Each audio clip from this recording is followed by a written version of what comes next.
안녕하세요. 약사 친구들, 약친방송의 광능수입니다. 혀를 이렇게 딱 내밀어 보면 사람마다 혀가 다르다는 사실을 알게 될 거예요. 혀를 보면 건강을 알 수 있다, 이겁니다. 한마디로. 그것을 설진, 혀설자, 진단할 진자를 쓰죠.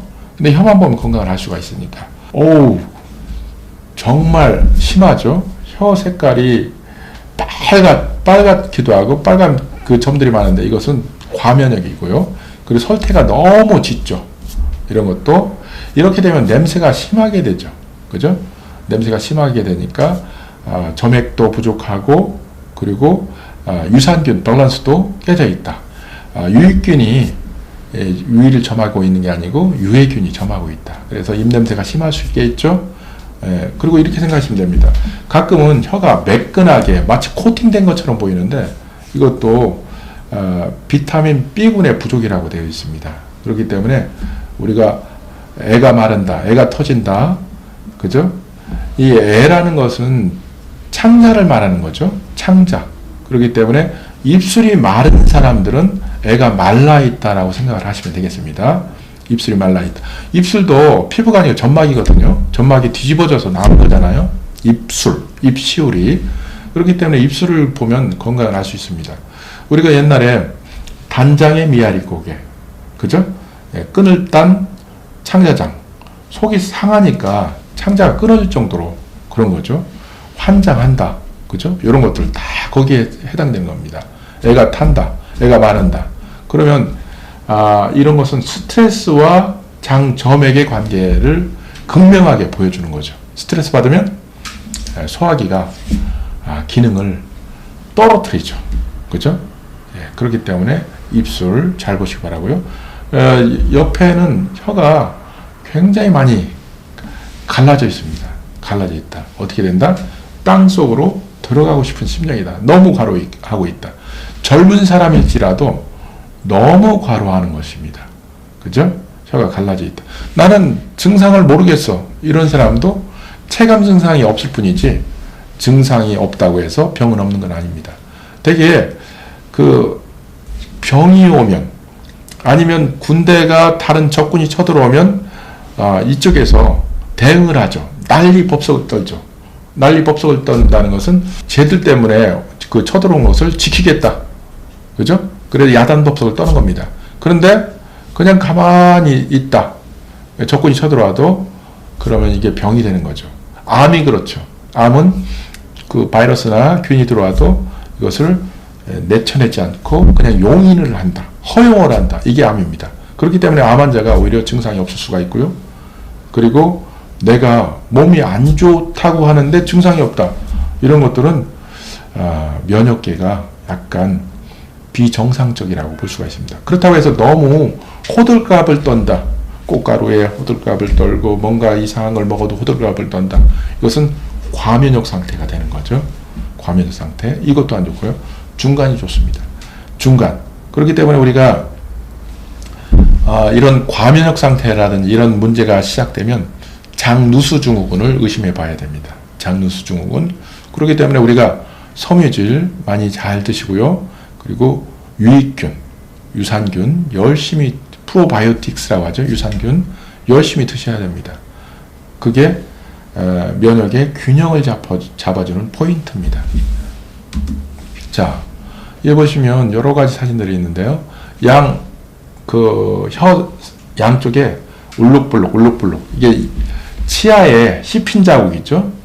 그래서 이걸 치은이라고 하는데 이것도 혀 사이즈가 커져 있다. 부신피로 증후군. 부신피로 증후군 뭘 먹어야 된다고 그랬죠? 비타민 B군. 그죠? 그리고 칼슘, 마그네슘, L티아닌, 그리고 레몬밤, 그리고 페퍼민트 추출물. 이런 것들이 좋다고 했습니다. 이게 스트레스에 좋은 영양소들이 요즘에는 약국에 뭔가 조합된 형태, 포뮬라 형태로 나와 있습니다. 그래서 스트레스를 그냥 스트레스로 넘기시면 건강에 해롭습니다. 성경 잠언에 보면 마음의 근심은 뼈를 상하게 한다는 표현이 있습니다. 그건 뭐냐? 스트레스가 칼슘을 소모시키는 겁니다. 극단적으로. 그렇기 때문에 뼈가 약해지죠. 그래서 골밀도가 떨어지면 문제가 되는 거죠.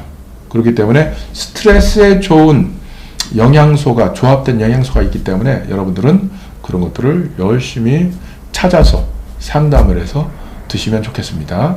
자, 우울증도 뇌혈관이 좁아지면 우울증이 생기고 건망증이 생긴다고 하죠.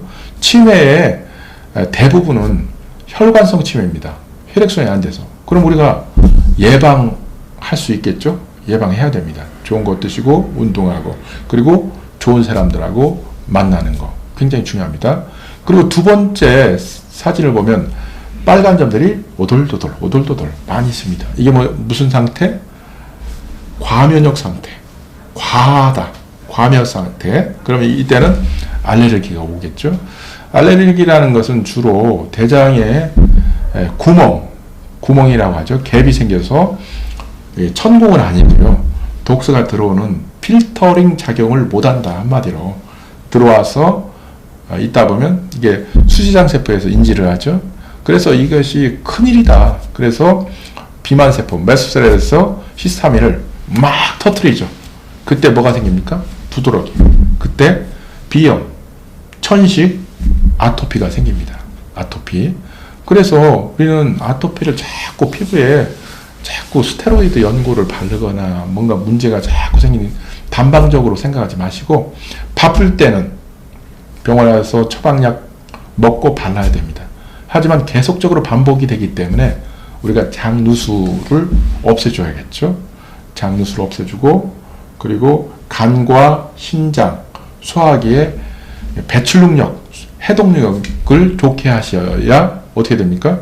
알러지에서 개선될 수 있죠. 알러지에서 해방될 수 있다. 그렇죠? 자, 그리고 가운데 금이 있는데 이게 삐뚤어져 있습니다. 살짝 삐뚤어져 있죠. 이게 목 쪽입니다. 목이 삐뚤어져 있다. 목이 삐뚤어져 있다. 목이 삐뚤어지게 되면 목에는 경동맥, 목을 경추라고 하죠. 목에 혈관이 이렇게 뻗어가죠. 심장에서 뇌로 보내주잖아요. 그러면 이 경동맥이 살짝 눌리게 돼. 압박을 받게 되면 뇌에 안 좋은 상태, 허열 상태가 나타나죠.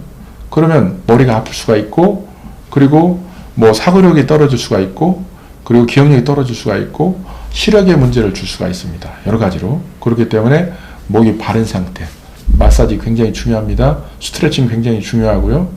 예. 그렇기 때문에 여러분들은 이것을 상담해 보시기 바랍니다. 예. 자, 혀가 약간 이건 살짝 틀어졌습니다. 살짝 틀어졌죠, 양쪽이. 자, 혀를 관장하는 것. 혀는 한 개의 근육이 아니고 수십 개의 근육으로 되어 있습니다. 수십 개. 그러면 우리가 애기들이 엄마라는 말을 하려고 해도, 아빠라는 말을 하려고 해도 어떻습니까? 마 하다가 수천 번, 수만 번 노력을 합니다. 그래서 혀를 훈련을 합니다. 그렇죠? 그렇기 때문에 하나의 말을 하는데 이 수십 개의 근육을 훈련시키는 겁니다. 어디서? 뇌에서. 근데 혀가 틀어졌다. 이건 뭐냐? 제어가 안 된다는 거죠. 뭐냐? 중추신경. 뇌에 문제가 생겨서 혀가 틀어졌다. 그래서 이것을 한의학에서는 소중풍. 대학병원의 신경외과에서도 이것을 약간 뇌혈관의 문제라고 봅니다. 중추신경의 문제라고 보는 거죠. 그렇기 때문에 소중풍이 온다. 예를 들어서 쓰나미가 괜히 옵니까? 바다에 큰 지진이 일어나니까 바닷물이 한번 뒤집어져서 크게 오는 거죠. 그러면 난리 납니다. 소중풍이 왔는데 그냥 간과했다. 나는 별일 아니야. 일만 할 거야. 바빠. 그러다 보면 어떻게 돼요? 큰 중풍이 오는 거죠. 큰 중풍이 오면 심각해지죠. 온몸이 마비가 온다든지 그런 문제가 일어나죠. 뇌경색이라든지 뇌출혈이 한 번 일어나면 이런 사람들은 계속적으로 오기가 쉽습니다. 조심하셔야 합니다. 혈관을 살려줘야 되고요. 간 기능을 살려줘야 되고요. 소화기에 독소를 빼줘야 됩니다. 아시겠죠? 혀가 꼬부라진 것 좋지 않다. 위험하다. 이렇게 보시면 되겠습니다. 자, 그리고 여기 보면 핏줄이 이렇게 막 터져 있는데 이게 피부를 찍은 거거든요. 피부를 찍었어요. 피부를 찍었는데 빨간 점들이 많이 있잖아요. 빨간 실핏줄이 탁 터지고 이건 뭐냐? 어디가 좋다? 간이 안 좋다라고 합니다.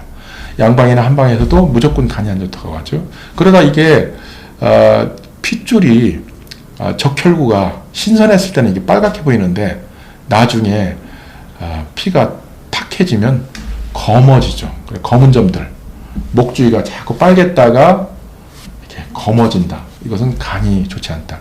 얼굴의 기미도 한의학에서는 간반이라고 부릅니다. 간이 나빠서 생긴 점이다. 예, 그렇기 때문에 이런 점도 무심히 봐서는 안 되고 유심히 봐야 된다. 오늘은 여기까지 하겠습니다.